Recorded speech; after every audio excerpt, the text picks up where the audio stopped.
All right, welcome in. I'm the Kodiak, and today here's a topic that I've wanted to get into for a while. I'm going to be talking about ESPN and why I do not watch the network in general, and why I imagine many others do not as well. But before we get into it, leave a like if you enjoy, subscribe if you're not already.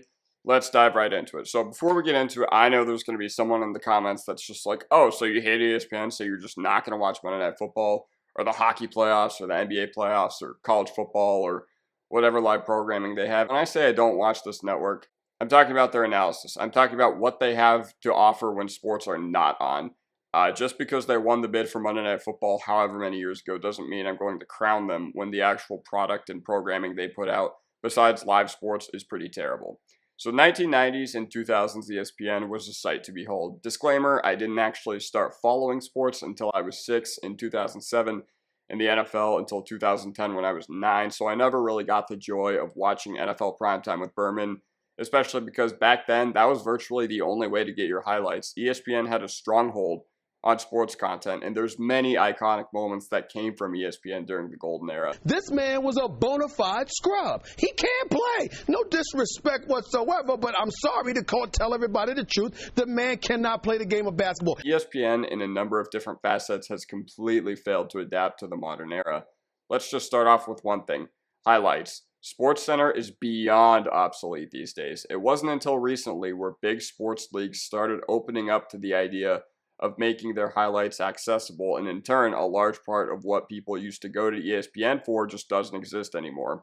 With stuff like Red Zone, YouTube, Twitter, Instagram, TikTok, highlight shows just don't get it done anymore on networks. Like, sure, SportsCenter shows highlights, but the accessibility of the internet means your content is a lot more personalized. You don't need to sit through 9 random games before watching what you really want to see anymore.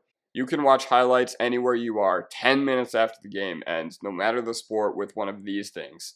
And even if you do want to watch mass-produced highlights within a reasonable time frame for your favorite league, NBA Network has Inside the NBA, NHL Network has NHL Tonight, MLB Network has Quick Pitch.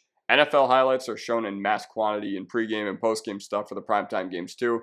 And if you don't have access to those networks, there's several other ways to watch those highlights. And speaking of this, a perfect example of what it should look like in the modern era is This Week in Sports Ball by Urinating Tree. It's a perfect blend of smart and casual, and it ropes viewers in a lot better than SportsCenter could as far as showing highlights and having something to talk about.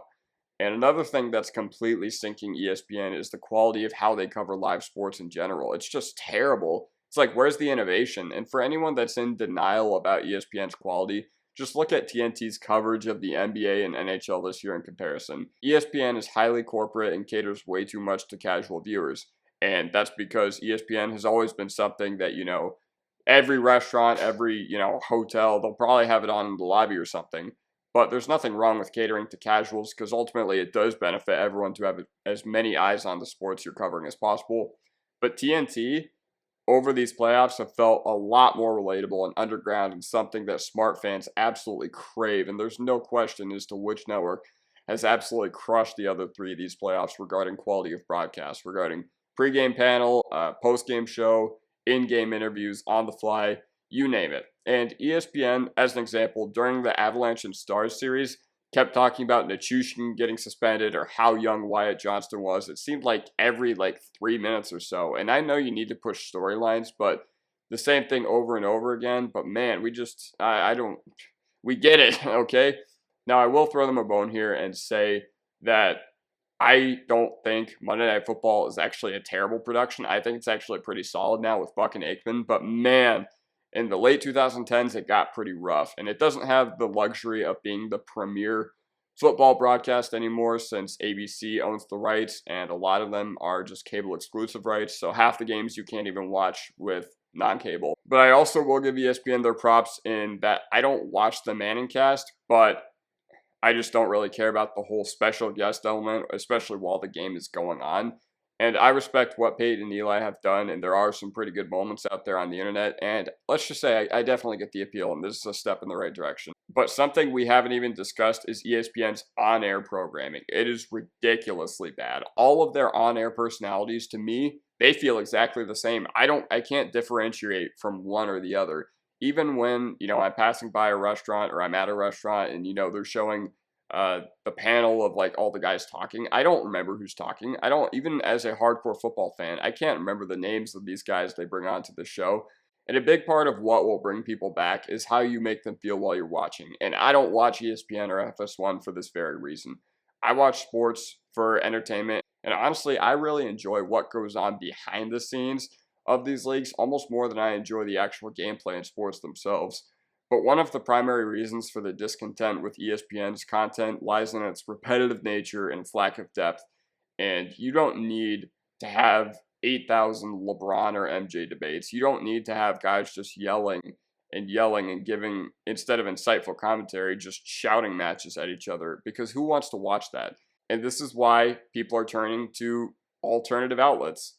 Social media platforms such as Twitter, Reddit, YouTube, they have kind of, in a way, made sports discourse a lot more democratic and instant, and it allows fans to participate in conversation instantaneously on their own terms. These platforms are everything the modern era should be. They have user-generated content, they have funny, sarcastic comments that are always the most liked ones, not only the ones that analyze the sport, but also can provide something informational too.